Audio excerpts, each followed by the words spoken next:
Hello mga ka-Trex, meron po akong i-share sa inyo na isang video. Samsung A20 Ace ang model. Bali ang problema nito mga ka-Trex, nung ma-receive ko, wala po siyang signal o network. Kaya pinalitan ko po siya ng WTR IC. Complete yung voltage po niyan, 1.8, 1.10. Kaya lumipat po ako sa 4G. Sinukat-sukat ko yung voltahe, yung kabilang kapasitor ay wala, kaya ginamper ko na lang para magkaroon ng voltage.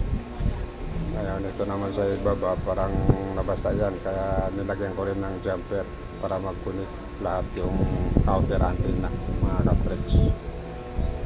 Outer antenna po yung ginamper ko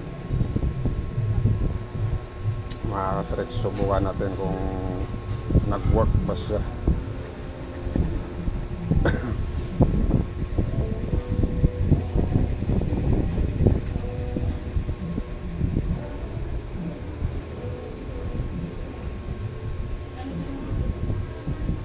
Ang text meron na siyang